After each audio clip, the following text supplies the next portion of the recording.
And that's why we have the most rhythm of any podcast out there. Welcome to another episode of Iron Culture Podcast. I'm joined by my co-host, but what do we call ourselves?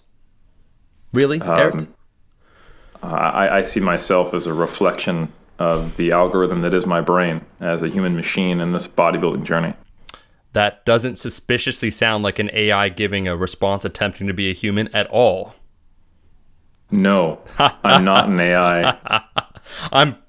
Don't mind me, guys. I'm prepping for a bodybuilding show, and my body fat percentage is -4 right now. Oh, I wish it was -4. Because then I could eat for like a month and I'd get to 0. I'd still be shredded. And 0 would be, what is the lowest body fat percentage someone has ever been measured at?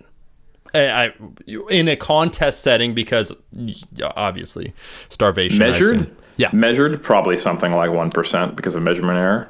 What is the real question is what is the body fat percent that someone has actually been in contest condition? And we know it has not been below essential levels of body fat. So probably for a male, somewhere around 4%. No, but Eric, I hear all the time online, someone's like, yo, you want to get a 6% body fat. And they look, they're looking pretty lean. You're saying they might be higher than 6% because you're saying 4%'s the absolute bottom level someone can get. Most guys who look insanely shredded on stage are somewhere between 4 to 6%. Got it. No, I'm talking about internet marketers that have abs that say they're 6%. What are they? They have the structure turned up to 100 and probably 9%. So, right. Fun fact for everyone out there before we get into this episode, Eric helped me out. I was taking some progress photos and I said, Coach, which one? And he said, definitely that one.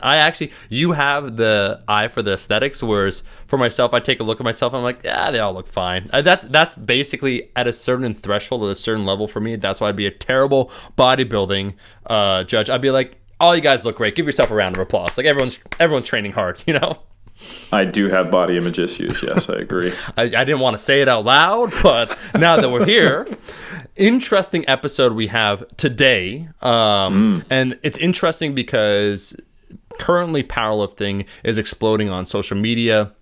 A lot more people are aware of it. But how does it feel to be an elite level lifter in the modern age, in the social media age, in particular when you might be more of an introvert and part of your business necessitates you communicating online with individuals?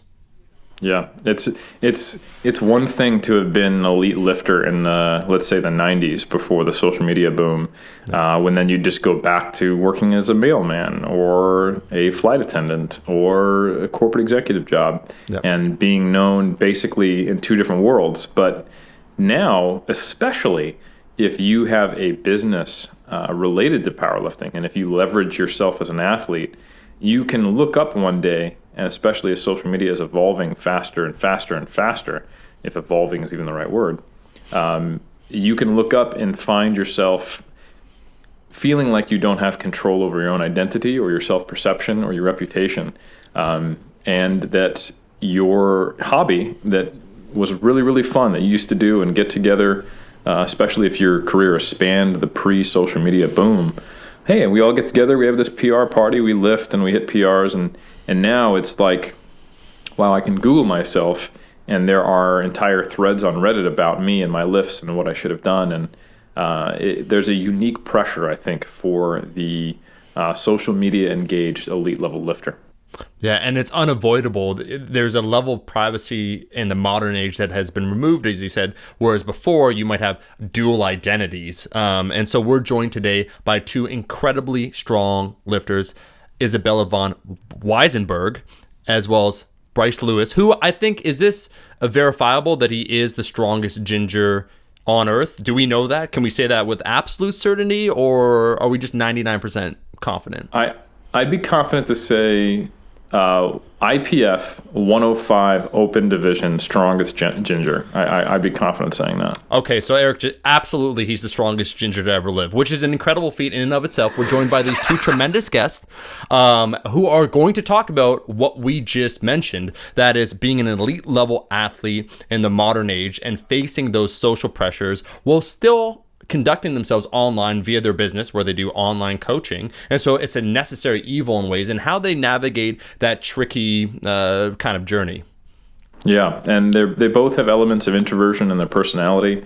They're both also deep thinkers, and they both also care deeply about coaching psychology, which I think provides them, which is why I asked them both to be on, because they have been open and vulnerable as athletes from the get-go, which is, I think, a lot of the reason why a lot of people follow and are interested in what it's like to be Bryce Lewis or Isabella, because they're some of the most open and the most authentic, if you will, to use a buzzword that I think is actually true here, folks that you'll see in powerlifting. And it's not easy doing that and having that personality while also being quote unquote on display, if you will, and how they manage that, and then how they help their athletes manage that when they are working with someone in a similar situation. I think it's a unique place to be, and it's something that would be helpful for all of us to understand who are kind of looking on the sidelines, and sometimes we put people on pedestals, or sometimes honestly perhaps dehumanize some of the lifters who we look up to. Absolutely. So everyone, sit back, relax. If you're on the YouTube, feel free after to leave us a comment and like the video. If you're on iTunes, a rating and review would help us out. This is now the episode of Iron Culture Podcast examining elite level athletes and how they deal with social media pressure. Eric, why do you look like a teacher when you do that?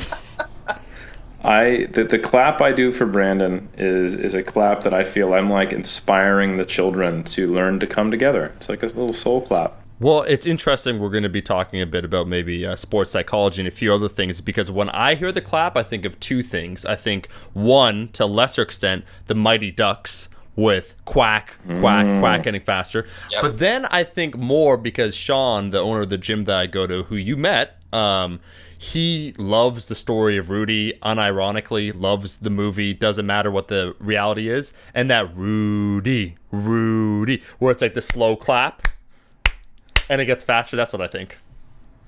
I think you can love the movie Rudy unironically if you just regress your brain back to when you were 12 and it was awesome. Yep. And just hold yourself as like a 12-year-old, and then you can love it unironically. There's nothing wrong with that. Yeah. It's like, what did Rudy accomplish again? What is the journey teaching us? I'm so confused. Effort. Sorry. Right. Yeah. Good old fashioned. Speaking of effort. Yeah. Watch this transition. In the modern social media age, it can take a lot of effort to be out there. And that's exactly what we're going to be talking about today with our two fabulous guests who are incredibly strong humans, my good friends, Isabella von Weissenberg and Bryce Lewis. So thank you guys both for coming to the podcast. I think you guys, as coaches and athletes at a high level who also are prominent on social media, you guys have some unique insights. And I know this is also kind of I'll say passion project for Bryce, looking at coaching psychology, thinking about coaching relationships, and just how each individual athlete makes meaning of their sport and how they interact with others. And then Isabella, I've heard you speak. I've had the pleasure of sharing the stage with you at the European Powerlifting Conference, because I'm damn sure not good enough to share the platform with you as a non-elite level lifter. So at least I get to do that. And I've heard you talk about the psychology behind being a lifter and a coach. So I think you guys are both uniquely positioned to have some really cool insights on this. So thank you. That's our pleasure. Thanks for having us. Absolutely. So I'll do a little bit of a brief introduction. For those who follow me, you're probably familiar with Mr. Bryce Lewis. We've had the pleasure of working together since your first powerlifting season, way back in 2010, I want to say, which is, my God, 9 years. I can't believe we still like each other. But yeah, you're now a 2 times IPF 105 kg Open Raw champ, 2-time USAPL national champ. You are the owner of The Strength Athlete, and you've done a lot for the community in terms of putting out good information, coaching high-level athletes. You have been a world record holder at times, and you are just a great guy. Tell us a little more about yourself that I haven't already done some bragging on. Well, I like long walks on the beach, and Eric, thanks for having me. I think you've said just about everything. Started the Strength Athlete a little over 5 years ago, and working with 3 other coaches, we try to help as many people as possible and put out good resources and fill in some of the gaps that you don't thoroughly cover in mass through some casual projects. And I think you do a great job of that, and you really do it specifically for the raw powerlifting community. And I think you're selling yourself short, my man. TSA has been a huge impact on the community, so thank you. Can absolutely vouch for that. Bryce is the man, and he has had a huge impact. He's humble as hell, and having briefly worked with him, he's just a straight up stud. He's a stud muffin. Okay, I'm gonna go that far. I'm gonna say it. Hype squad, man. You guys are such a hype squad. Gang. Yeah, and we got Isabella. No, I'm just kidding. Isabella is awesome and amazing. One of the strongest squatting athletes in the IPF right now, and just an incredible competitor and someone who I think is very open, honest. Both of you are that way, and authentic in the way you communicate, which I think is why people resonate with you. You coach for RTS, and you have been for a little over a year now. Is that right? Something like it. Last summer, yeah. Yeah, so that's awesome. So you're working with Mike T, Jim, and the whole RTS crew. You've competed at Worlds how many times now? 3. 3 times. And if I'm not incorrect, you've placed as high as second in your weight class? Yeah. 2 bronze, 1 silver. 2 bronze, 1 silver. Europeans a bunch of times too, right? Twofold European champion. Killing it. So we have the European IPF champ, just crushing it. And you're also a coach. You're an athlete, and you are pretty prominent on social media. You've both got a pretty big following, and you both put out a lot of good information. So it's awesome to have you guys here. Thank you so much for being on Iron Culture. Thank you. Thanks for having us. So I think one kind of cool thing is, Bryce, I'll start with you. So Bryce, your lifting career has spanned pre-social media as we know it today and post. I guess I'd love to hear your reflections as someone who was lifting before we were even sharing stuff on Facebook to now being live streamed at Worlds, having people post about you on Reddit, Instagram, YouTube videos. Hell, USAPL and IPF now has stuff that even if you yourself took yourself off social media, you'd still be out there. What has that experience been like, especially going from way back in the day when we were competing in the APA in California, a very, very small fed, to then going to competing at the Arnold or competing at Worlds or competing at what is colloquially called WrestleMania, USAPL Nationals. What has that been like? As while your numbers have gone up pretty steadily and have always been impressive, the exposure has been disproportionate to how much you've grown as an athlete.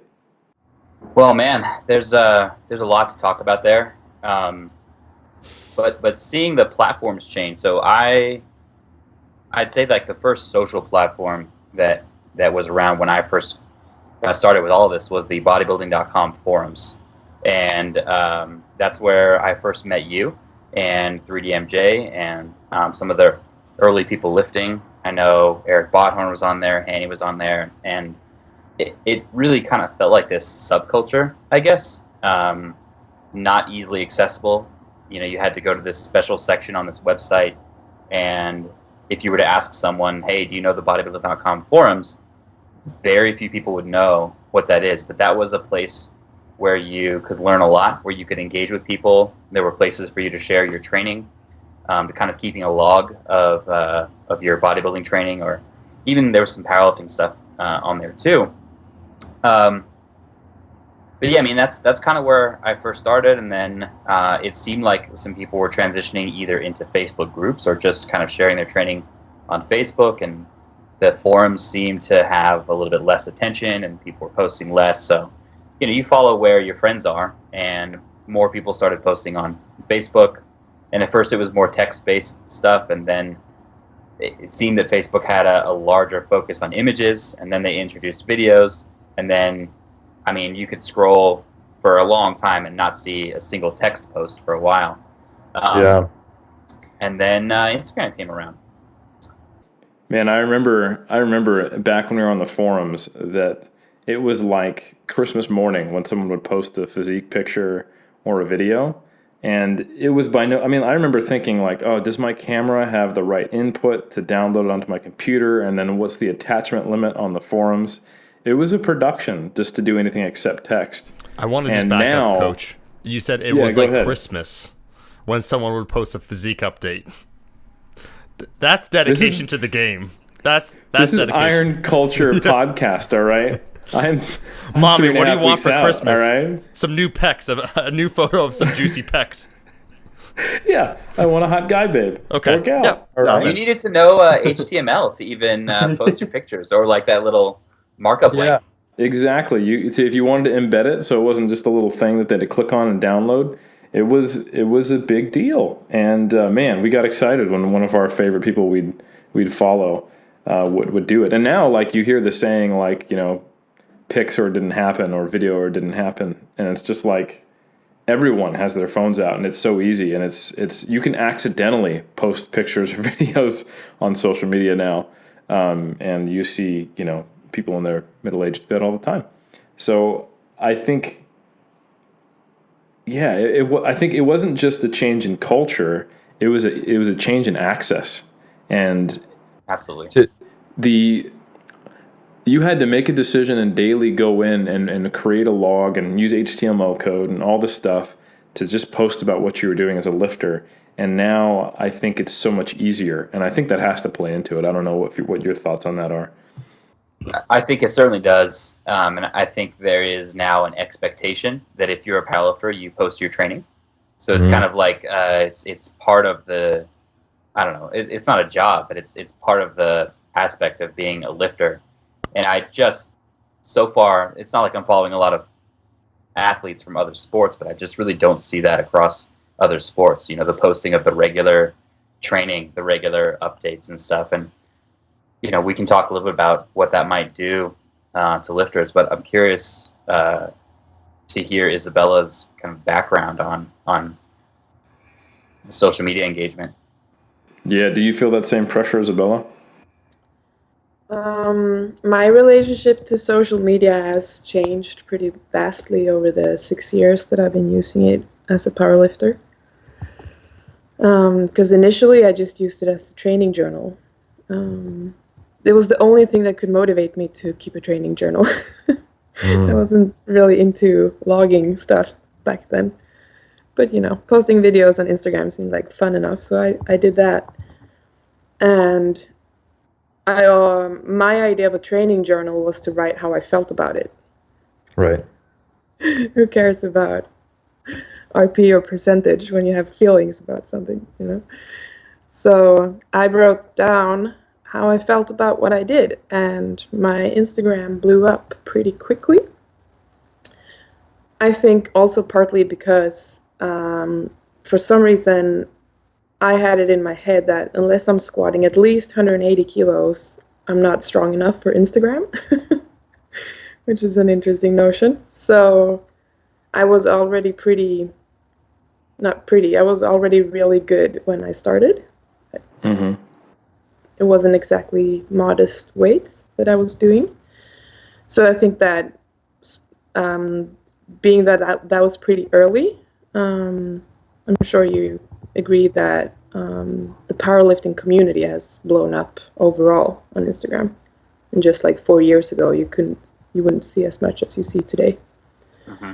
So I think I was one of the, not few, but we weren't many female strong lifters on Instagram who also openly wrote about every single weight that they did that session and how everything felt and like the whole process of just going through a basic training session. So that sparked a lot of interest around me, I think. And that in combination with, I didn't understand the concept content production. Like I didn't have that. I didn't know what you guys were doing. Like YouTubers, bloggers, all that stuff. Like I've never been a part of that realm in my background. So just like posting stuff on social media, that's personal. So I just kept posting personal stuff. And as the audience grew, I also grew increasingly uncomfortable. Because I realized it started with small things. Like suddenly I was like, nah, I don't want to post this picture of my niece. So I would stop posting my private life, which you would normally do on a personal Instagram maybe. Mm-hmm. And then I started to think 5 times about what I wrote before I wrote it. And then I thought 10 times, and then I thought 50 times because I didn't want to say anything wrong because I was a novice lifter. And I didn't want to come across as as if I was talking bullshit about technique or programming or whatever. So I became very, very hyper aware of everything I wrote the first few years. Mm-hmm. But then I also started to receive immense positive feedback, mostly from other females who were telling me that it was encouraging them to be more aggressive in their lifting. It made them feel that they could do stuff that they didn't think they could or thought was possible. And I just kept hearing this continuously over and over, like my message inbox would have these messages almost every day after a while, which was like, okay, I want to keep doing this, even though it makes me kind of uncomfortable to talk about my personal experiences. I feel like they're doing good. It's opening up a window for people. Because when I started lifting, I saw a YouTube video of Kimberly pulling a deadlift of 230, and that opened up a huge window for me for what I thought was possible. And I remember that because at the time I wasn't pulling anything basically. And I figured, okay, I want to be the person who makes people see what's possible for women in powerlifting, at least one of those. So it struck a chord with me when you talked about having a mission statement, Eric. Yeah.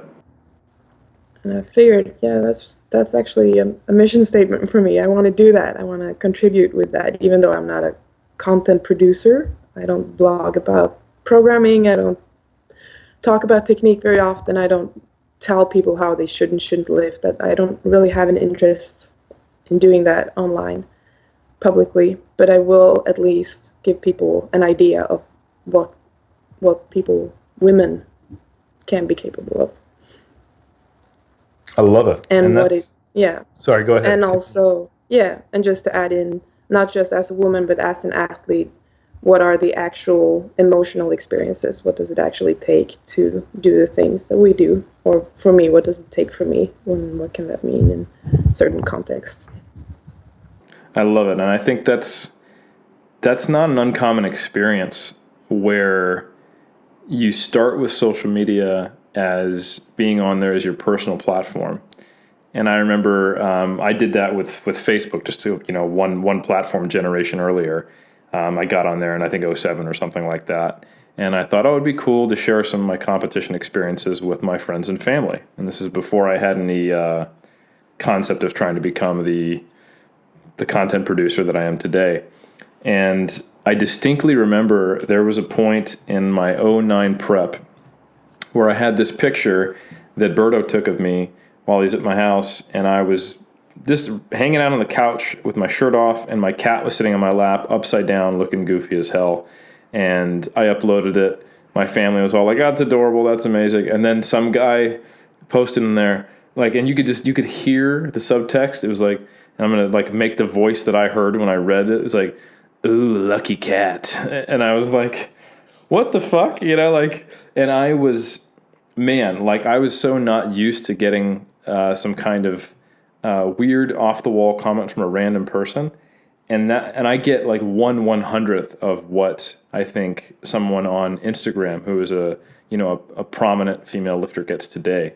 So I really appreciate and respect the fact that you push yourself out there, that you gained that audience by being vulnerable, and you've inspired so many. And yet you also have to deal with the other side of that sword.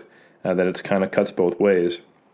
And I think that is really what I know that people struggle with at all levels, because I know social media is a double-edged sword, regardless of whether you have 100 followers or 100,000. Like you expressed, and this I think was something we can unpack as well. Like you felt to be on Instagram, I've got to squat 180 kilos. And the reality is some people are, no matter what they do, are never even going to squat 180 kilos. And so it's interesting that's basically the availability bias, if you will. And just showing how powerful it is that we look at the strongest 10 people we can find on Instagram, and that becomes our norm. Forgetting that if you, as a woman, can squat, let's say 2 times body weight, you're within like the top 10% of the world, you know? So it's, I think that's some really, really unique insights. And I hope that surprises people, because I think sometimes we put people with a large social following or in prominent positions kind of on this pedestal of, oh, they got the good life. But in many ways, I don't know that it creates more stress, but it certainly creates unique stress. That is something that I felt. I remember the first time I was on a Matt Ogus video and I blew up and started getting random comments. I just felt like I had something almost stolen from me. I guess it was my anonymity that I couldn't even articulate at that time, that there were people out there who didn't know me, who I would never see or talk to, who were talking about me and had opinions about me, what I thought. And all of a sudden I just felt like I didn't have control over my own image or integrity or reputation. And I've I guess the struggle for the last 8 years for me has been becoming comfortable with that. And I'll speak for myself. I'm not 100% comfortable with it, but like you, and I find that inspirational that you said that. So thank you. Is that I'm going to try to keep doing what I'm doing because I think it has a greater positive effect, and then I just need to learn how to compartmentalize that and deal with it on my own. So that's some really cool insight. Yeah. And I'll just stop my little monologue there. There's a certain amount of self-censorship. Isabella, I think, was saying something about that. Eric, I think you mentioned, like, I almost feel like there's nowhere online, at least, that I can be fully myself. And for a while, I felt like this is a goal that I should have, that I should try to get this back and, you know, insert more authenticity. And I'm really ambivalent about whether, if you have a decent enough following, that is even a goal, or if you should just find some other way to cultivate that in your life. You know, it seems like people come to me to see heavy training lifts and information, and maybe a sprinkling of dog pictures and stuff like that, but not really opinions on politics or physics or, you know, philosophy or much of anything else. And I don't know. Just like you, Eric, felt like you lost a little bit of something when you became more public. I feel like I did too. At the same time, it feels dumb for saying that, because it's not like I'm a celebrity or anything like that, or have any type of large status. I'm just an athlete in a really small sport, but I feel this. You know, it's something I'm going through. Mm-hmm. It seems like there's a couple ways people deal with that. There's the people who are really comfortable with just wearing everything right on their sleeve. Like they're the same person online as they are in person. They're totally vulnerable, and anything about their personality, they're just happy to put it out there. And then there's people who aren't that way, who have to find some coping strategy, like you said. And I think that probably describes the majority of us. Yeah, Isabella, were you going to say something? Yep. Yeah, I can 100% relate to what you're saying, Bryce. And it can become really weird at times, honestly. Feels like you're writing your own story online, and that sort of creates like a person, and you're following this person's journey.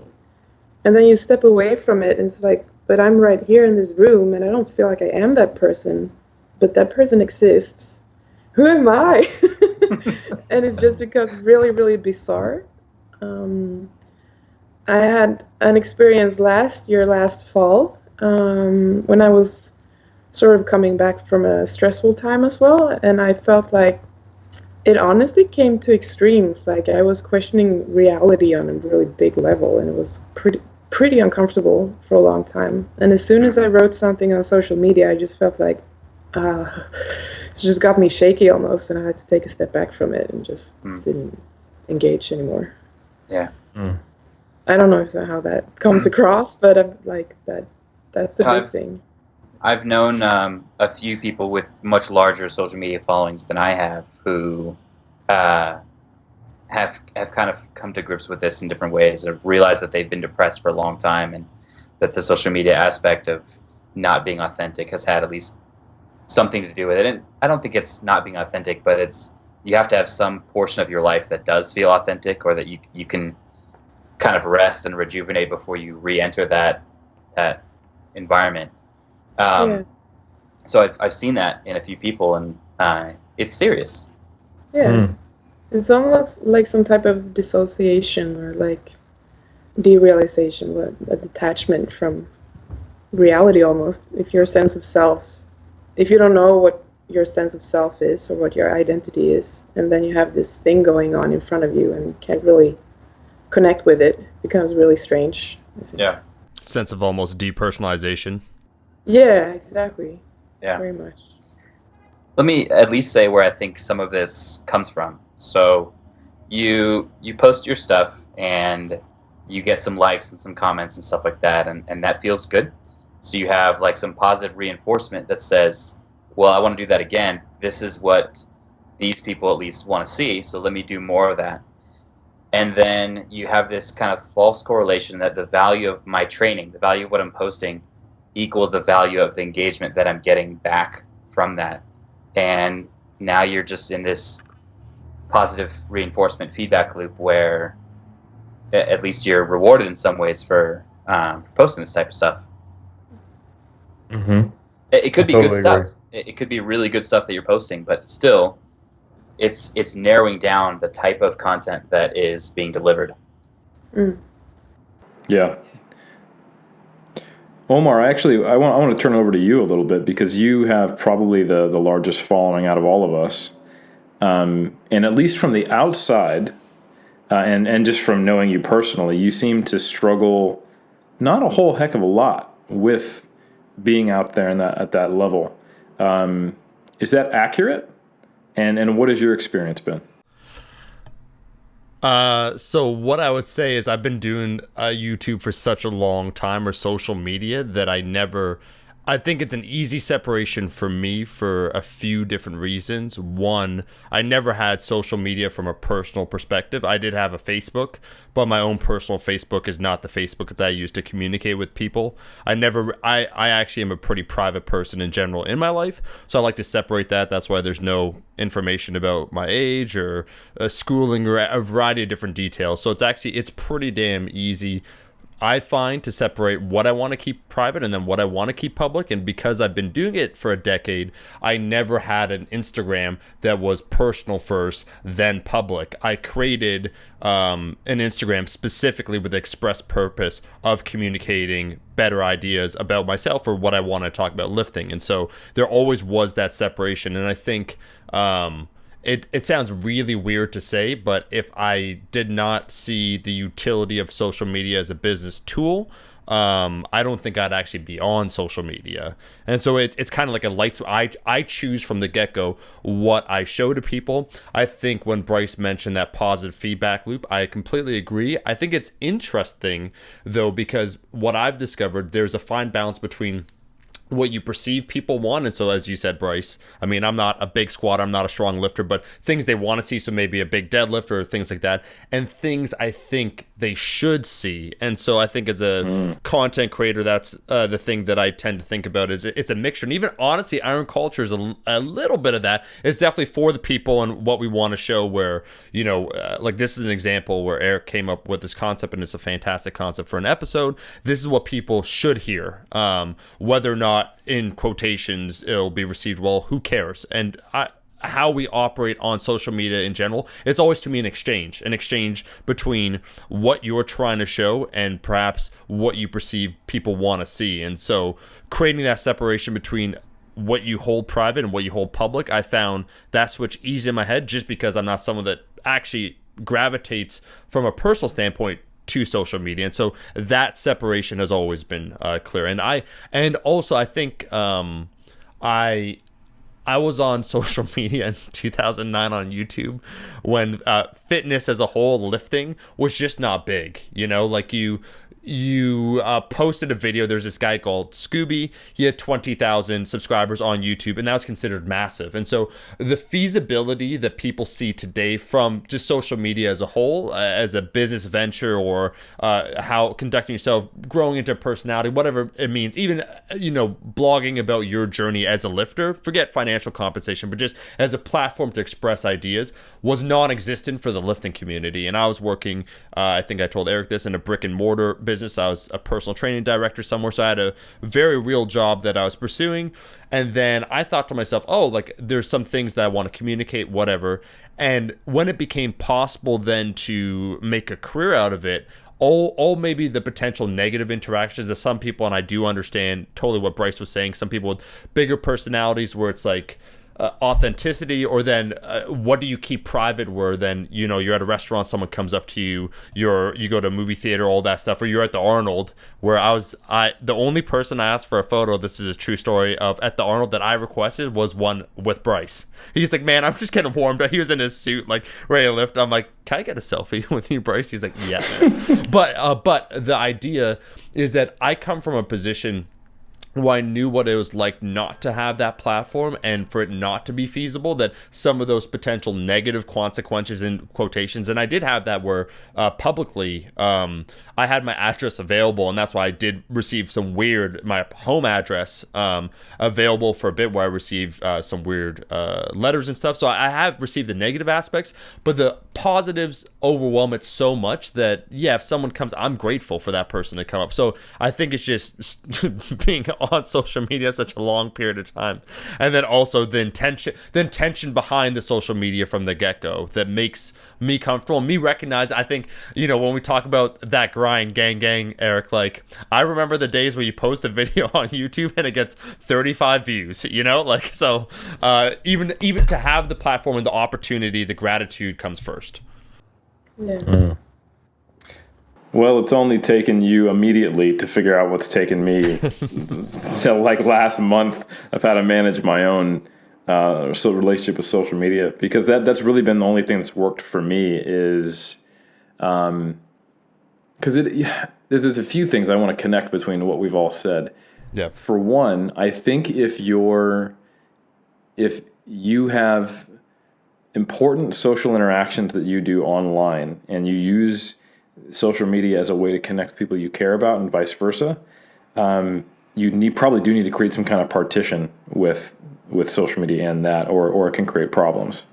I just want to say that I think that social media has realized some of that too, like that this is a problem, and that's why Instagram now has this like close friends feature, and Facebook has something like, oh, you don't have to go creating a separate account. This is their own solution.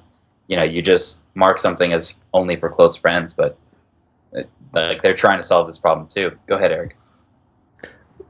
No, you're 100% right, and they also have the mute function, which I just found out about lately. And I've muted. I might have used it a little bit. So yeah, or like the Facebook on your desktop, you can do the feed blocker, and I think. Yeah, so you need to create that partition if you use it online. Or, the funny thing, Omar, now that I think about how I know you to be and your personality, it does not surprise me at all that in an alternate reality, if you were a welder, you wouldn't have social media at all. Yeah. You'd be like, I don't need that shit in my life, Coach, let me ask you, just a quick question, though, because you were a trainer for a long period of time. There's a question with you handling your social media. The concept of the avatar of a personality, or what you put forth as a professional, was what I first took away being a trainer. Did you not find the same thing? I think a training dynamic is intensely personal, and so a lot of clients want more of you than you're willing to share. So creating that avatar of I'm a fitness professional is where it first started, and then I took that forward with social media. Did you feel that the same kind of way? Because just the way you conduct yourself, I don't know. You clearly have developed, cultivated the personality you want in professional relations. It's changed. Like, so as a personal trainer, obviously I did things like I wouldn't give my personal number to my clients because I didn't want them to text me. I didn't think that was appropriate. I wanted them to build some resilience and have boundaries, and obviously all the professional boundaries that you should learn as a personal trainer, I think were always strong in my mind. And I did come from a background like my mom as a marriage and family therapist, uncle's a psychologist, so I understood the concept of conflict of interest and dual relationships. Fortunately at an early age, but I didn't translate that super well to 3DMJ because 3DMJ, for example, was born out of my athlete experience to start. And that actually is very much like Isabella was talking about and Bryce was talking about. We had these super niched out community on the bodybuilding.com forums where I've still never recreated that feeling online in my life, where we had this group of completely supportive people who would go on there every day and check a number of people's logs. You would go on there, log your training, and it was 90% just social support from peers who were doing the same thing as you. There was no one in there except bodybuilders, and if they were lurkers or aspiring ones. It was a small group of people. And my blog, or I should say my forum logs over the years from 2007 to through 2010, I think they blew up because of just how transparent I was. I talked about the loss of loved ones. I talked about injuries. I talked about the financial crash and how it affected my job. I talked about the stress of contest prep. I talked about disordered eating. And all from a very personal perspective. So I was sharing. I had basically an athlete journey blog and a journal. It was like an online journal, and that was something that set the tone for 3DMJ in many ways. Like we're acknowledging the fact that we're humans who are trying to bodybuild, and that can actually really mess you up. So I think part of the struggle for me was then moving into the space of, okay, now the face of social media has changed. The scope of our reach has changed, and I still need to be authentic. I still need to not. I need to keep that appropriate relationship with my audience while also still being authentic and vulnerable and sharing what's appropriate. And I think that is easier said than done. I think I figured it out now. Where I'm very honest and I'm open and I don't hold back from what I'm saying. But there are certain areas I'm just I think I don't really put a lot of personal stuff online for the most part. And I think it's taken me a while to figure that out though. Yep. Eric, does knowing the intent now change the nature of things? Like if you know, I'm posting this because I have to be open and vulnerable, does that change how you feel about it instead of just I post this because I want to? I think I'm fortunate that I haven't gotten too wrapped up into because I think, so that specific example is an easy one where I can say no, but there are yeses to similar questions. So no to that, because the whole be authentic, be vulnerable marketing strategy is a newer thing. And I saw that be successful just by accident. I was just being me, and then it worked. And I was like, okay, cool. I got positive reinforcement. Apparently, people don't think I suck. So I'll just keep being me, and hopefully more people don't think I suck. And that turned out to be true, at least in my little small corner of the fitness world. So I don't feel pressure to now try to recreate that or to do it for a different reason. But sometimes I do think about things like, should I post a physique shot? Or for example, people have responded really well to my historical photos of people who have physiques you would not believe. And for example, I had some people saying, hey, can you share some pictures of women from this age? And I was like, shit, there were very few. And now I'm very intentional. I think it's a good thing because it's a double-edged sword where I seek out and I find the strong women and people of color from that era, because I'm trying to do this to make people feel connected across cultures, across decades, across centuries, and to know what's possible. And the more you can relate to the people I post about, the more that message connects. So I think definitely over time, the intention and knowing how it's going to be received as a content producer has really changed what I put out there. But some things are kind of sacrosanct. If it's anything about me, or if it's my just thoughts or beliefs on something that I feel are appropriate to share, then I just put it out there. But what I don't do intentionally is I try not to what I would call abuse my platform.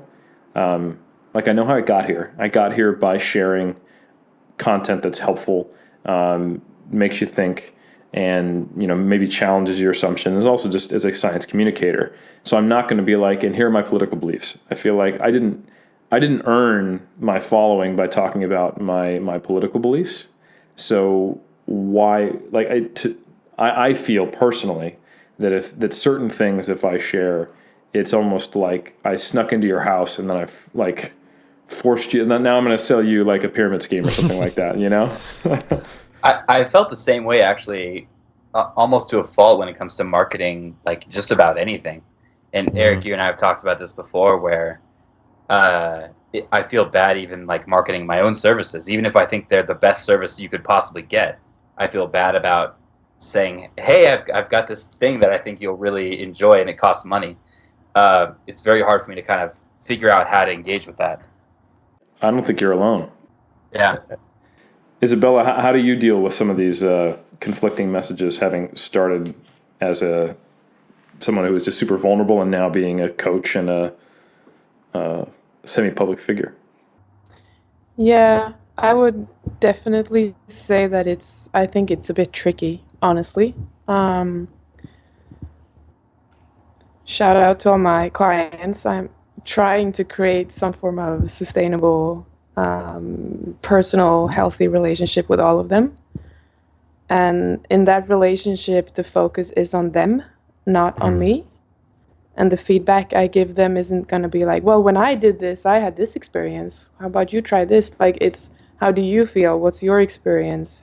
What are your goals? What are your standards and expectations and so forth? So, but I'm fully aware that they follow me, and my potentially new clients are going to have been following me for a while. I've had that experience as well. And I don't want them to come into the coach-athlete relationship with focus on me and who I am and what I think is an athletic experience. So I think that's difficult, honestly. And ever since I started coaching more and focusing more on that part of my career, I feel like I'm less and less interested in posting about myself for some reason. That just seems to correlate. And I feel like, well, maybe I should shift focus more to how to improve your pause squat. Maybe that would be more helpful for everyone. What can you take from this session that I just did for you as an athlete, and forget about me for a second, Yeah, definitely that has changed pretty radically in my head since I started focusing on coaching over the last I think that's 2 years probably. Yeah, just in the last 2 years. Yeah. I think coaching is a really interesting thing, because I actually just wrote about this in a blog post that I posted today, how the pressures we see is what we need to do to get noticed and hired as coaches sometimes directly contradict what we want our athletes to learn. Right now, to get noticed as a coach, I'm not saying we do this, but the stock standard thing is show them the letters after my name, or show them my physique, or show them how big my squat is, or just dazzle them with information, right?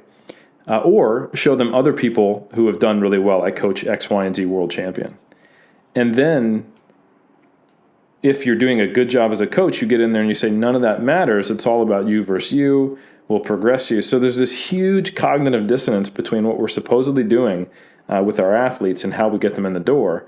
And I think, of course, that's going to create these really whack expectations of our athletes. I mean, we noticed this when, even by not our own doing, I started getting interviewed by Matt Ogus on his channel. People saw me, they saw Matt, they come to apply to 3D Muscle Journey, and their expectation is, I want to look like Matt Ogus. I want to blow up. Either I want to have his physique, or I want to have his notoriety, or I want both. And I'm hiring you to get that for me. And that's problematic for the person because it's not actually that's not really their goal. But it's also problematic for the coach because that's just not what it is, Yeah. So I think that's really interesting. Now, you guys also both coach powerlifters who are probably experiencing the same thing at different levels. Some of them are really good powerlifters. Some of them are just starting. Some of them have big social media following. Some of them don't. And I don't know about you two, but I find it much easier to give good advice than to follow my own advice at times. I think that's probably something all coaches will smile when they hear. So how do you both help your clients deal with this? What does it look like when you're no longer looking inward, but you're looking outward and trying to give them tools and nurture them and mentor them through that whole balancing act? Are you talking about, are we still focusing on how we present this on social media, or is it more in the intersocial relationship? Like in the intersocial relationship. So you've got a client who is struggling with the fact that they're on social media, the pressure, and you're now talking to them one-on-one. What are some of the things that you focus on to try to help them cope? Well, I will hand this over to Bryce in a second, but whenever I come to a sort of any type of plateau, motivational plateau with a client or a stressor of some sort, I find that questions is the very best opening in all cases. Just poking up holes with poking up holes. What? Opening up doors with the help of open-ended questions and just making them explore their own situation more. You heard it here, folks. If you want a Isabella to poke some holes in you, you should hire her as a coach. Yes, okay. Speaking of appropriate relations with clients. I think my role as a coach is to help the clients explore their own situations. I think the best way to do that is to help them do that with questions and ask them about as much as possible. Make them narrate their own experience. If that makes sense. Absolutely. Well said. For me, the biggest thing in relation to social media that athletes I've worked with go through is social comparison. So how do I balance where I am with how people my weight and sex, what are their strength levels? And I'm seeing this every day and seeing someone take my 1 rep max and do it for sets of 8 online. And how does that make me feel? So that social comparison for some people can be motivating and tell them like, oh, that's a really good example for me. That makes me want to be a better athlete. But for so many lifters, it goes the opposite direction. It's demotivating in the sense that I'll never get that, I'll never be there, or I'm not making progress quick enough. And so it saps some of the joy and some of the value of their own progress. Even if they make a 10-pound PR, if they go online and they see, XYZ lifter making a 20-pound PR or something like that, it limits their joy somewhat. So finding ways to temper that social comparison, or even limiting it, or finding ways to bring the focus back to the person and their own progress is so important. Well said. Yeah, I've had a few personal messages when I post some dude or gal from the 1930s who looks ridiculous, where the person actually says, it's really not motivating for me to find out about these people who are just pure genetic freaks. And then they go off, and I talk to them, and I don't judge them, and I want to know their feedback because it's not what I intended when I posted it, but it is their experience.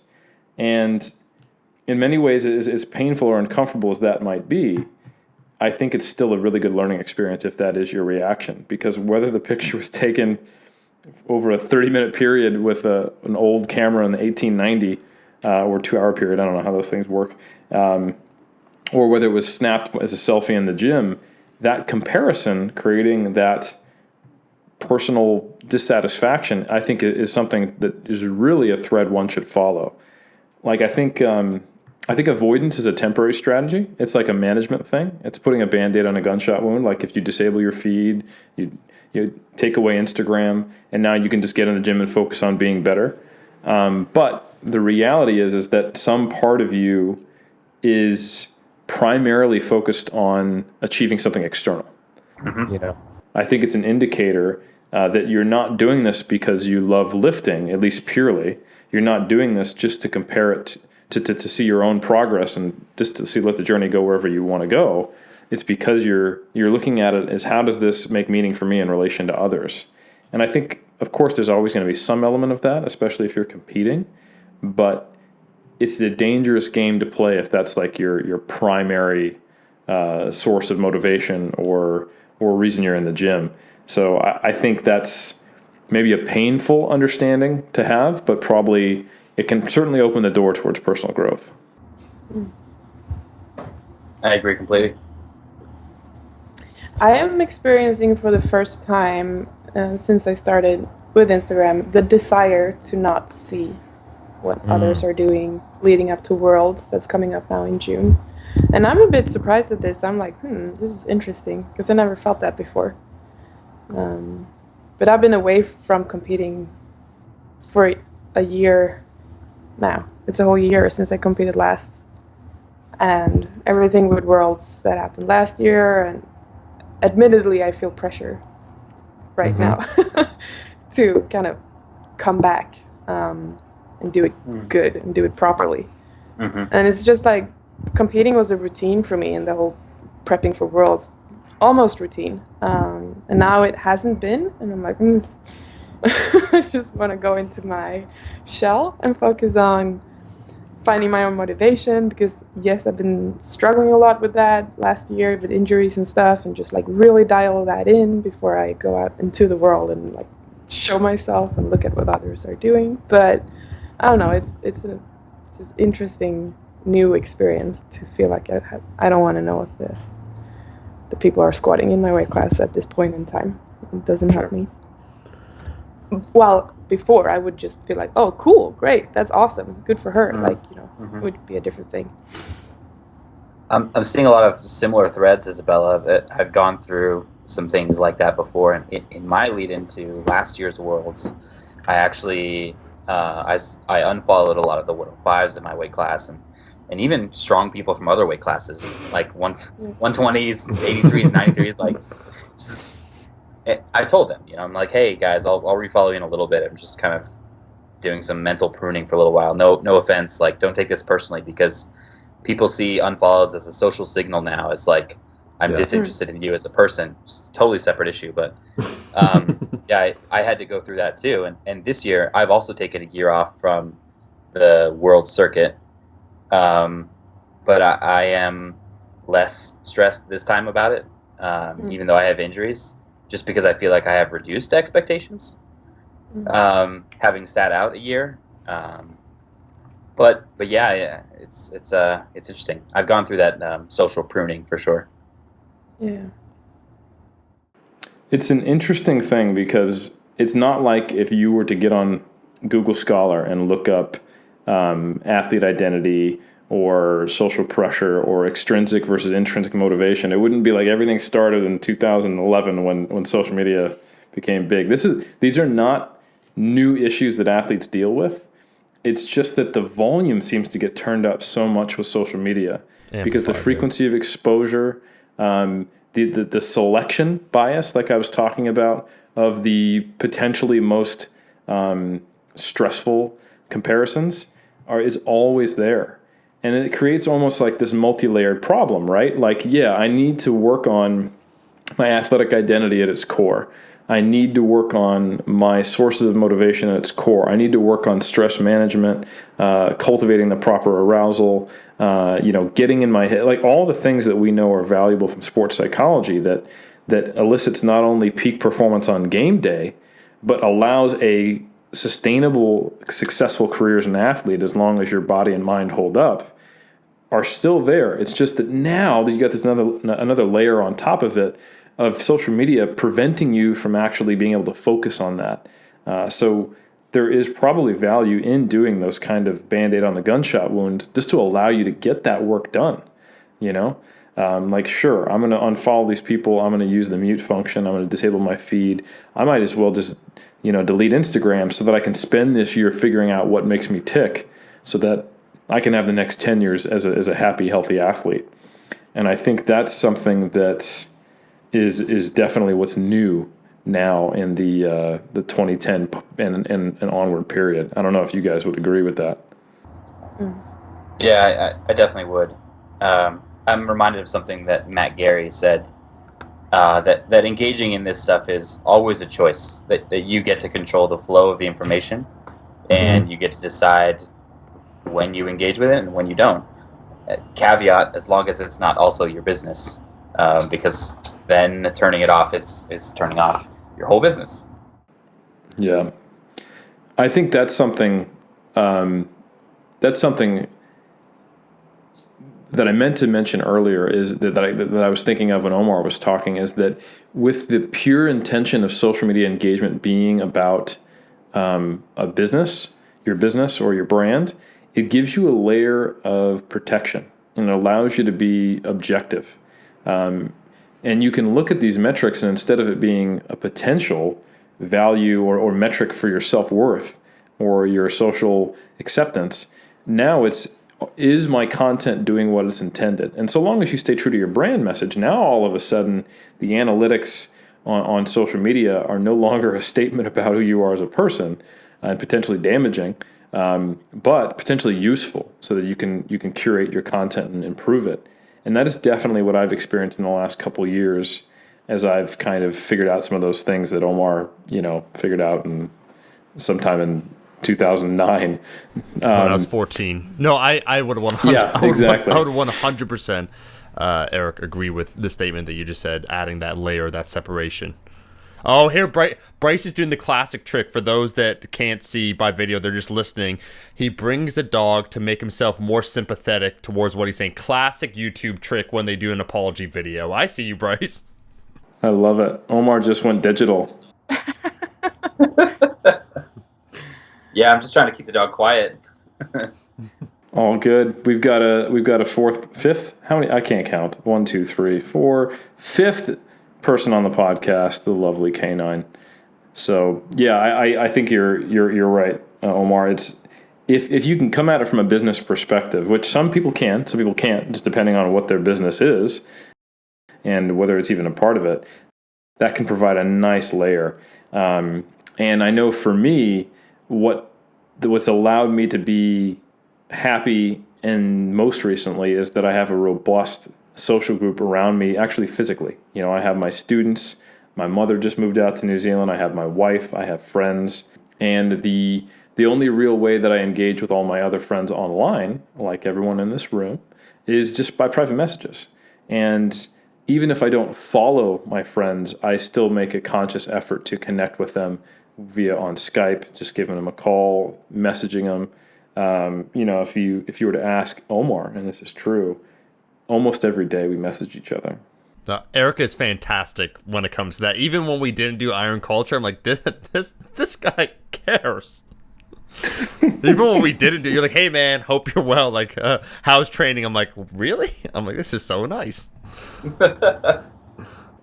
So yeah, I think that's if you can really hone in on what are the positive aspects of social media. It allows me to be interconnected in ways that can take me away from viewing the feed. I can use it in the way that facilitates my own mental health, I guess is what I would suggest. But I think that's the temptation is there because the feed is always just a scroll away, and I think it's very easy to let it get out of hand. But if you can be diligent, I know in my experience personally, I've been able to turn into something a lot better. I guess the issue arises when things don't go well for you as an athlete. It's one thing to have a business, be a coach, sure, things aren't going to go well as a coach all the time, but hopefully not too many devastating moments in your coaching career. I mean, you know what I mean. In comparison to your athletic pursuit, where things are usually a bit more dramatic on an individual level. And combining the business and the athlete journey in that sense can create some very, very difficult situations when you want to handle your losses in private. But you can't because it's very much public due to being an athlete. Yeah. And you made it your business. Right. Yeah. You made your success your business, and now you have to make your losses your business as well. That's a really good segue, Isabella. Let's talk about that, because now your guys' livelihood is TSA and RTS. And a large part of why people want to work with you is because of I think you guys have actually both done a really good job of making it not just about how strong you are, but also about your experience, and because you've been authentic and you've shared so much. I think that's why I wanted both of you on, is you're not just a couple of beautiful squats, even though you're that too. You both have shared and been, like you said, Isabella, shared the experience of being an athlete. And I think people relate to that. And people who find similar meaning from lifting follow you, I would say, probably at a similar rate as people who just want to be able to lift similar numbers or be as successful. So has that created pressure, knowing now that your success is not just about whether or not you get a bronze, silver, gold, or a qualification or win a championship, but is there pressure to succeed because it means RTS or TSA succeeds? Yes, there is, for sure.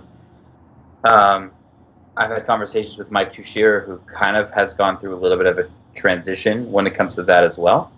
But I know that my career as a powerlifter has a time limit.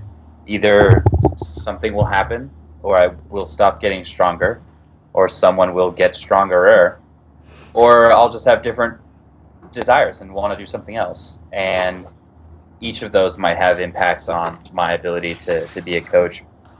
I think for prospective athletes, like, there really is this bridge from, at least in Instagram culture and powerlifting right now, if you are a powerlifting coach, you probably were or are an athlete. And so I think most people are going to go through something like this, and you kind of have to plan ahead, I guess, in the same way that you plan ahead for finances and stuff like that, and just realize that there has to be more to you than just your lifting. Or you better be such a good lifter that you're just known for that forever, like Ed Cohn. Ed Cohn put out good information too, but his performances will just carry him for forever. You know what I mean? But yeah, you have to have something else of value, and to prepare for that, I think. Isabella, what are your thoughts on that? As now that you're a coach, has your personal performances created additional pressure on you for performing? Possibly. I think, well, I'm more in line with what Bryce is saying, that I'm thinking very much about my future. What am I going to do when I'm not an athlete anymore? I mean, I don't even make money on being an athlete, so it's not really that, but like, how am I going to feel satisfied? How am I going to feel like I still have a purpose, and a passion? So I'm cultivating that as much as I can outside of my own athletic goals. But it all ties together at the same time. Okay, I just went in circles there. But we'll circle with you. It's all good. I think pressure has become something I'm becoming increasingly good dealing with. The pressure leading up to something. I see it as a skill that I've developed, and I feel like I'm pretty good at it. But what I do feel like I handle pretty poorly is the aftermath, the feedback. I'm pretty sensitive to people's feedback. Well, this is what happened. This is how you should feel about it. This is what you should have done instead. That type of stuff I can find it both hurtful and stressful, and at times just make me really, really angry that people feel like they're entitled to have some form of opinion about what you shouldn't have done as a human and athlete. As a coach, it's a different story because I'm a professional. You're allowed to have as many opinions as you like about me as a professional. But as an athlete, that's a very, very private pursuit that I'm sharing with you. I'm giving this story to you, and you're not really allowed to have that many opinions about it. That's how I feel sometimes.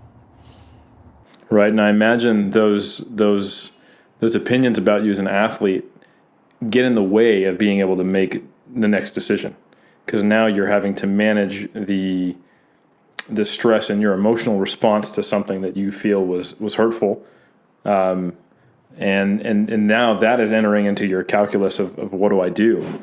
I can imagine that would just create another layer of confusion or at least just making the process more stressful in making your own decisions as an athlete. Or are you going to say something, Bryce? Oh, just that I think a lot of people experience this hindsight bias where after the fact they feel like they knew exactly what should have happened in the first place, but in the moment, without the information that you have afterwards, you have no idea the right way that someone should have acted or the right solution to a problem. Armchair quarterbacks just thinking they know how to call the plays, right? Yeah.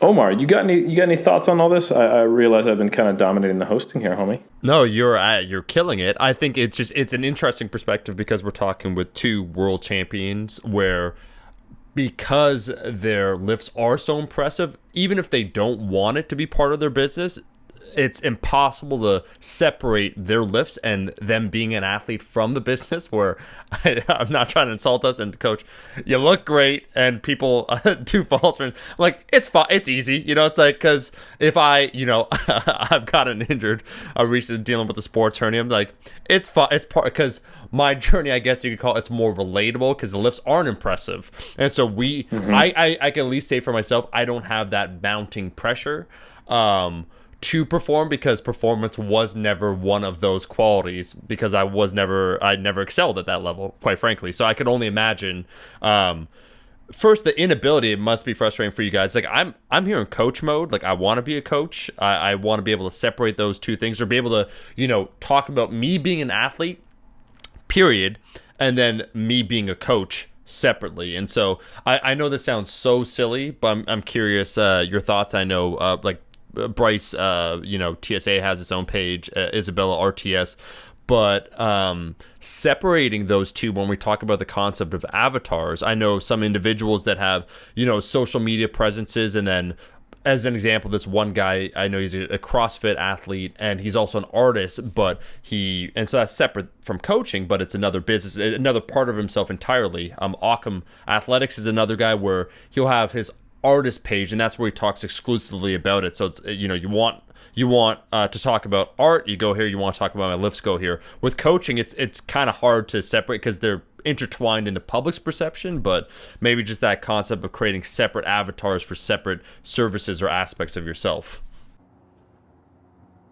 I would love to do that. One of the problems is that social media following numbers matter. So if I were ever to create a page or something like that, you start from zero, essentially, and it's a kind of social currency now. Yeah. And so it was easier to keep things combined. And we have a TSA Instagram page as well, and that has a lower number, but in a lot of ways, your number of followers or amount of engagement directly correlates with how much business you can end up getting, and so separating can reduce that or dilute that following, I guess. Absolutely. Even if it's a good idea from a mental health perspective. Yeah, very valid. Isabella, any thoughts on that? Yeah, as we are talking, it strikes me that I have no interest in creating a profile or any type of fame as a coach. I think that stems from, so the reason I got into coaching is because I came from social work, and I was really interested in counseling and psychology and motivational interviewing and all those aspects of social work. And in that context, it would be bizarre to think of that role as something that you wanted fame for or like recognition for. The opposite. You would want to be as private as possible and as much client focus as possible. So I think I brought that with me going into coaching, and I never felt like, well, I want to be known for that. I just want to do it. Right. Versus me as an athlete, I came from nothing. I wanted to prove myself. I wanted to show the world what I was capable of. I wanted a name for myself, and I wanted to have respect as a lifter on the national team, and all those kind of things came from the start. And I've been working with that from the opposite angle and trying to downtone it and just focus more on my internal experience. So it's two totally different journeys or approaches. That's, I think, yeah. Go ahead, Bryce. I think that's really, in my opinion at least, the right way to go about it. You know, like if I were applying for a powerlifting coaching job, if such a thing ever existed, and you know, you submit your resume and you say, this is what I've done and these are who I've worked with, and they say, oh, well, it looks good, but you know, it looks like you only have 300 followers on social media. Like, that would never ever enter the picture as far as qualifications and your ability to perform the job. So I think you really have the ducks in the right order. But there's also a gimme and a gotcha there, if you think about it, because there aren't powerlifting jobs. I mean, that's actually not true. Like, you know, you can apply to RTS, and but they're few and far between. We're talking about a very small number of jobs, and they're all online. So the effective like window shopping of a coach is looking at their social media platform. And I think that's something we've thought a lot about at 3DMJ. And yes, coaching is intimate. Coaching is about maintaining trust with someone and building relationships.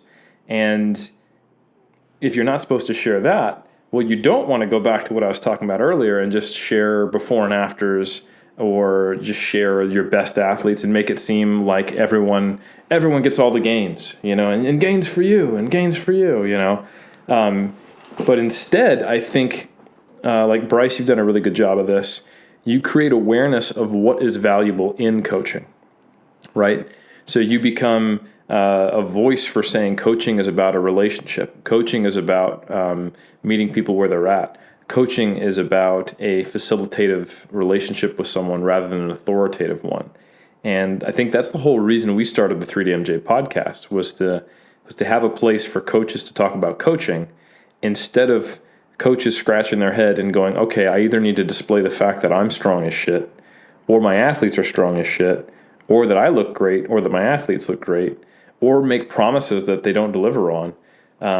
Because then even when you do get clients from that, it doesn't work out, you know? So I think the trick and the quote unquote right way to do it is, you know, if you don't want, or you know it's at least not sustainable long term to just promote yourself as an athlete, you kind of have to promote your coaching ethos or your values or information. And then that is at least not misrepresentative of what's going on one-on-one. In fact, it might even be informative, even though it may not be quite as effective as saying, guess how many lifters I got gold medals at Worlds who I worked with this year, you know? But it's an interesting balancing act, and I think there is, I don't know if there's a right way to do it, but there are certainly ways to do it that have negative consequences that'll bite you in the butt long term. That's for sure. Yeah. What do you think about leading by example? I think it's the first step for sure. I think kind of going back to what Omar was saying, like neither he or I are world champs.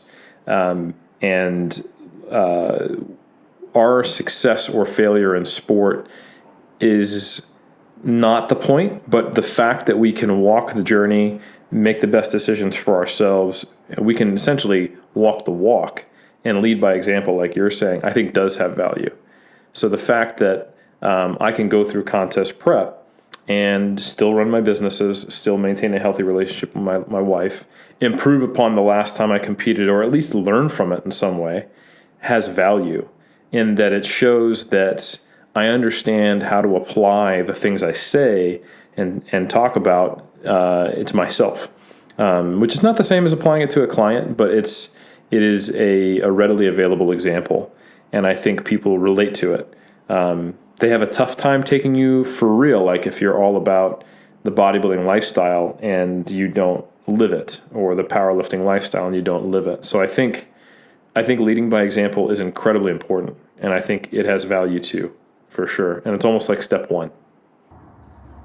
Admittedly, for me as an athlete, in my coach-athlete relationship with Mike Tuchscherer, it is important to me that he understands from his own experience what it means to perform at a high level. That means a lot to me. When I talk about what I'm feeling, I know that there's a level there that he can connect to that experience. That's something that's just how it is, kind of. And I think that's understandable. You know, the funny thing is I was thinking about where do I feel that high performance stress, and it's actually more in academia. Like when I post about science, or if someone quote unquote calls me out on protein or whatever, like the equivalent of worlds for me in a dead heat with, you know, pulling for the wind to beat, you know, where's Becky, or getting far out ahead enough of Eli Burke and watching Bryce do this. The equivalent for that for me is finding out that Menno Henselman called out my master's thesis on protein. You know? Oh, we're going in. Okay. All right. You want a reference battle? We can do this. What you know about Wahlberg 88? You know? So that is where I know that all of my followers are watching. They're all thinking, does this guy really know what he's talking about? Or is he just kind of a semi-pseudoscientist face? Is he actually in the research streets? You know? So it's not the same, but it's similar. You were asking me and Bryce about how we felt about maintaining our athletic high level.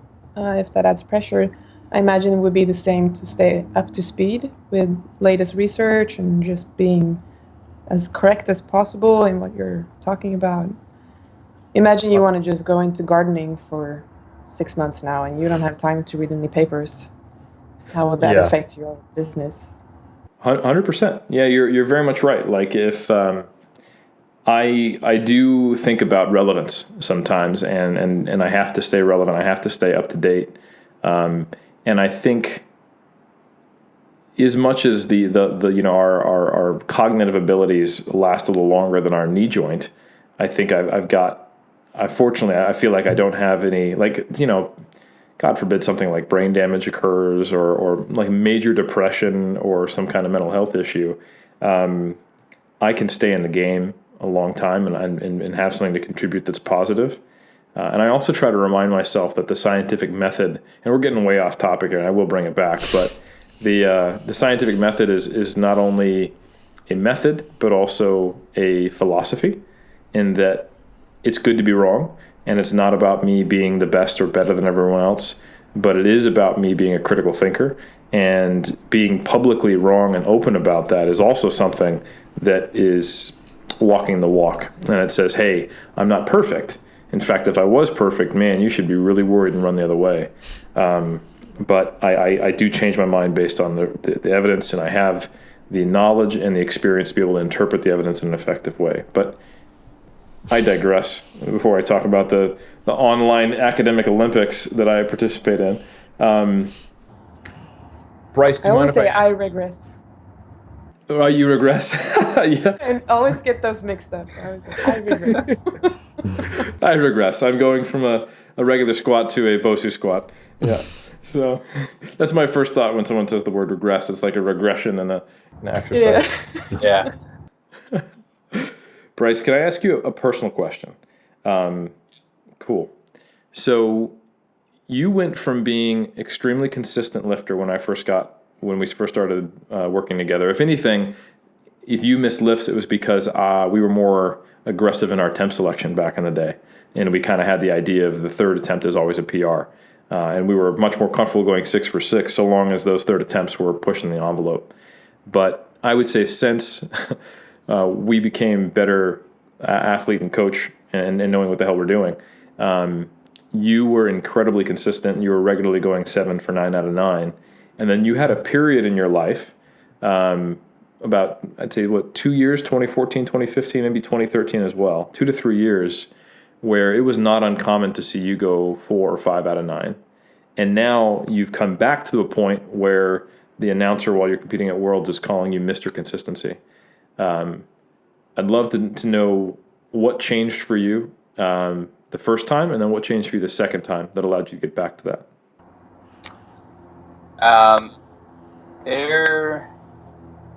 So the difference was the gap in between where there was lower consistency. There was an absolute ton of doubt, and it was really, really hard to focus on the actual lifting, and it was very easy to focus on everything else going on. The thoughts of just the absolute irrelevant thoughts of who's thinking about my squat and what will their impression be and what will this number do in terms of my ranking in the competition, even though I haven't even squatted it yet. How is this going to affect my total? And where are my feet? Positional stuff, like stuff that has no business being in your head when you're trying to maximally perform.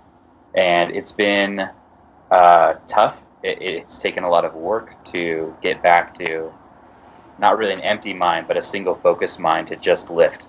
And it's always the case that when I can just lift, whatever that looks like, I end up performing much better. It feels better. It moves faster.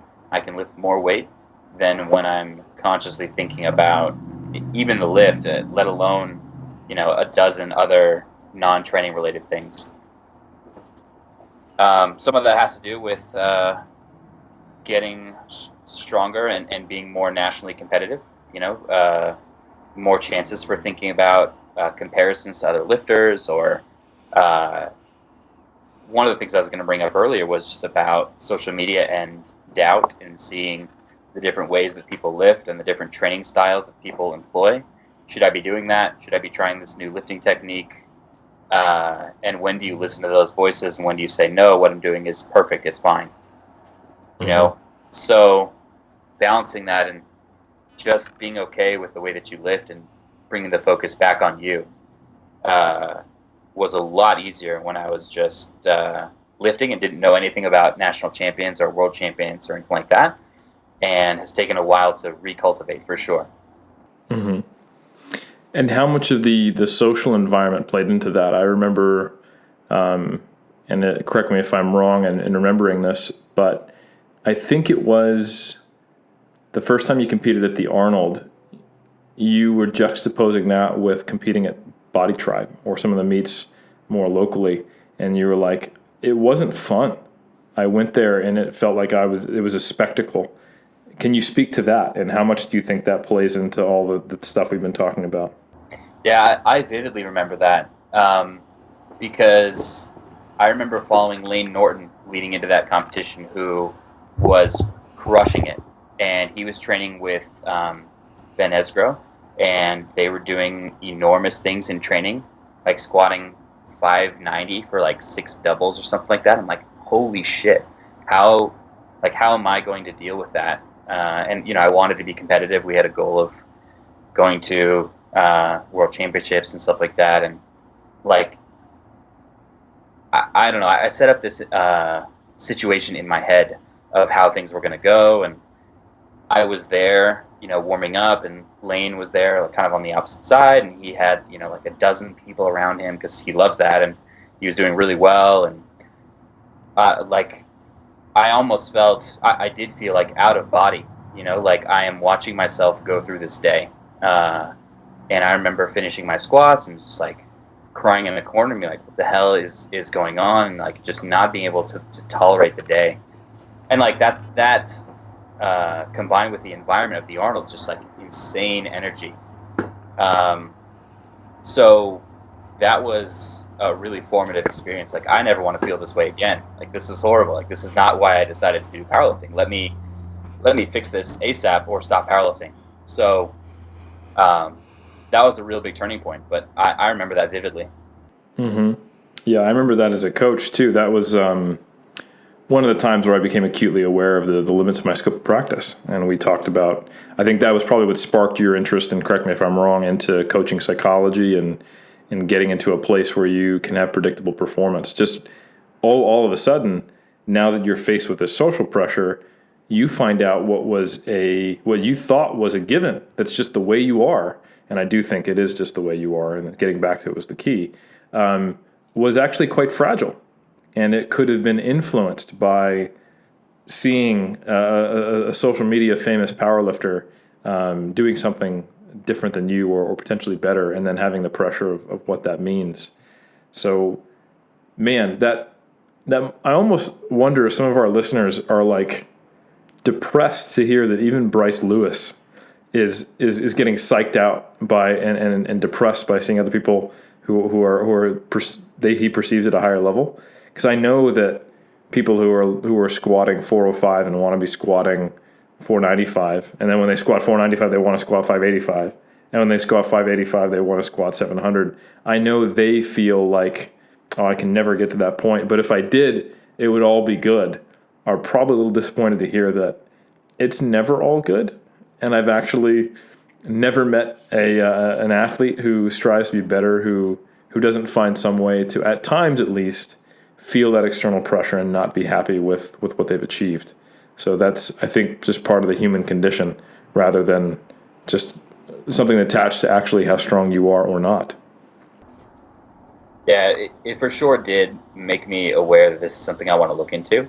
Like, if I can feel this way, oh wow, a lot of the athletes I work with and a lot of the people that interact with me on social media experience this stuff too. Let me find a way to learn more about this or get good information about it. But yeah, there's always going to be struggles like that. And I think the person that is invincible from some of this stuff has ascended in ways that most of us haven't. Mm-hmm. Well said. So I guess at this point, we've had a really awesome conversation, I think very insightful, and I appreciate both of you guys being vulnerable and sharing. I just want to open it up as if there's anything else that either of you want to say on this topic, or even tangentially related to it, just to give you the floor. So Isabella, we'll start with you, unless you need some time to think, then we can kick it over to Bryce and force him to go first. I just saw this Serena Williams documentary. She said pressure is a privilege, and I think that's really interesting. That's stuck with me for a while. That's cool. And I had a conversation last night with my friend who was going to max out in the squat, and she called me. And she's like, I need to talk about this because I have all these nervous feelings, and they were overwhelming, so she wanted to talk. It was a really good conversation.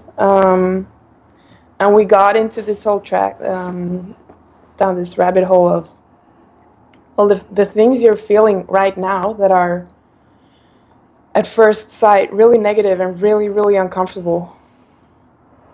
They are truly a gift to you as a person, to be in that position, to be able to feel that and learn how to feel that and handle that.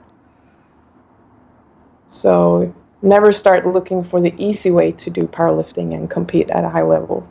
It's not going to give you as much as truly looking at what you're experiencing and truly pushing yourself in this zone of comfort all the time. Sounds super cliche, but just experiencing new situations of discomfort, whatever that might be. It's just increasingly making you way more interesting and strong and empathetic person. I love it. I would tell you to pick up your mic and drop it, but it would really cause some issues with the audio. So But I think proverbially you could drop the mic after that. That was very insightful, and I don't think it was cliche at all. And if it was, it's a truth that happens to be cliche. So that's really appreciate you sharing that. Brycey Poo, you got to follow that, unfortunately. Oh man. Well,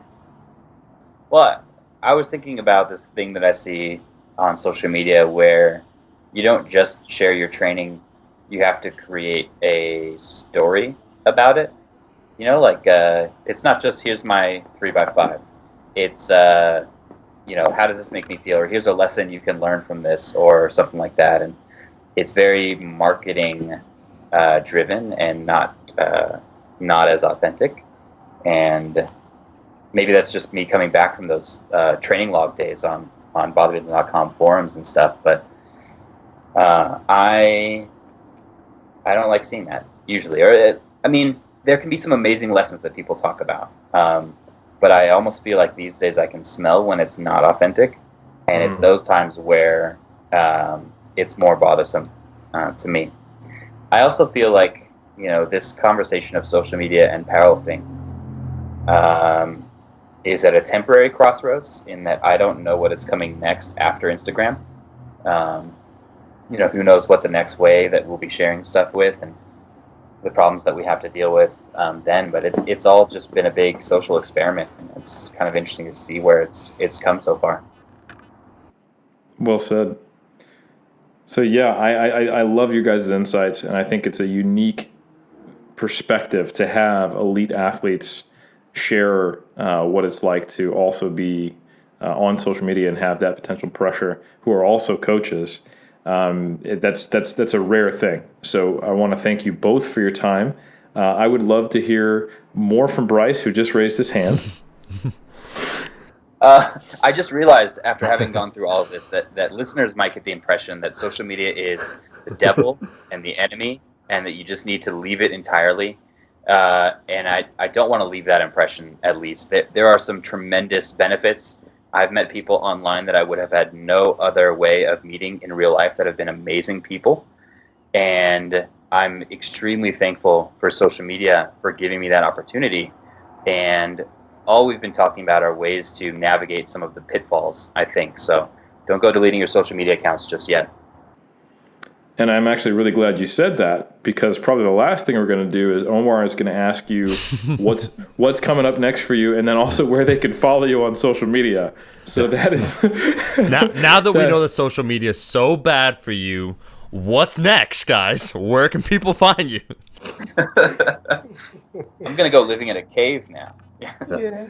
But then you're going to make a YouTube video about it. My time away from YouTube, my 1 year experience in isolation. So you go into the wilderness and then you come back, Henry David Thoreau style. And then you profit. Yeah.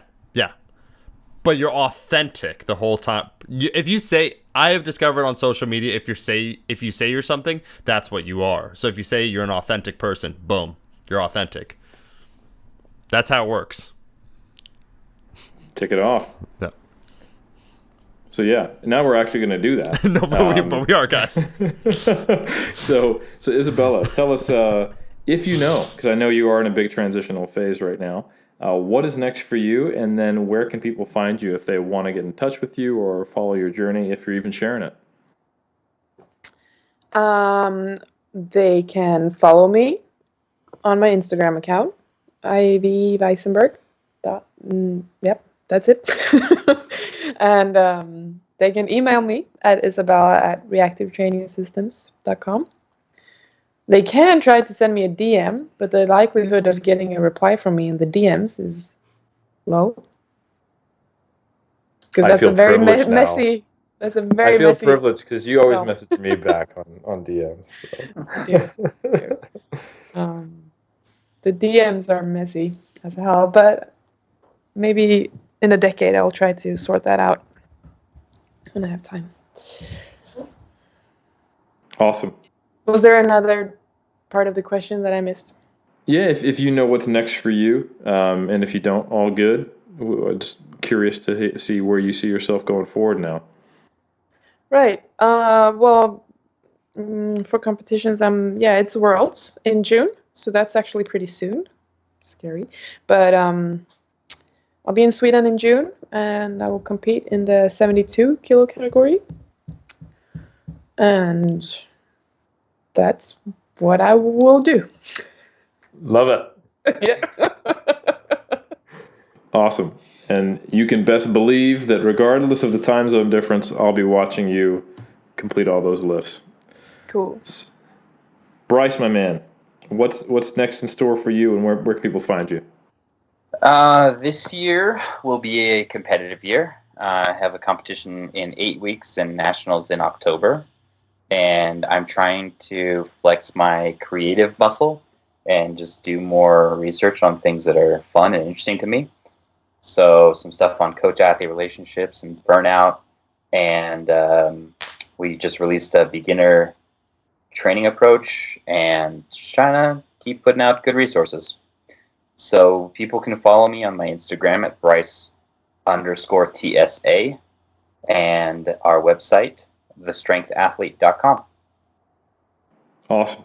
Thank you both for coming on. We greatly appreciate it. Omar, as always, I'm going to hand it over to you as the outro extraordinaire. Intro, outro extraordinaire. Now that we've discussed the ills of social media, we are currently on a media platform expressing our thoughts. I just want to thank Bryce, Isabella for being on and sharing a side that it's interesting, in ways, not just being more introverted, but if you're more hesitant to be on social media, then are you going to stick with it? Are you going to talk about it? And the loudest voices are the ones we often hear the most, where it's the people extolling the virtues. So people saying, what do we see that shows up on our Explore feed? Advertisements. Well, I made my living off of social media, so can you. We joked off camera, Eric, about life coaches and so forth. So to hear people genuinely try and define themselves on social media, struggle to balance being an elite athlete while also having a business and not really wanting to be on social media in ways, just seeing some of the potential pitfalls, I thought was fascinating. So we're going to link the information from Isabella and Bryce on the YouTube and Instagram, on our iTunes. I want to thank everyone for listening to this episode of I Am Culture, the podcast, where we take a social, historical, cultural, and scientific approach when it comes to lifting. You can leave us a rating and review. It doesn't have to be a positive one on the old iTunes, just an honest, or big word of the day, authentic one, and we will read it. If you're on YouTube and you've listened to this, let us know your thoughts. If you're an athlete that competes, or if you're trying to live a dual identity on social media, let us know your thoughts. We will try and respond to you. You can catch us every single Monday with new episodes. We want to thank everyone for listening. We'll catch y'all in that next one.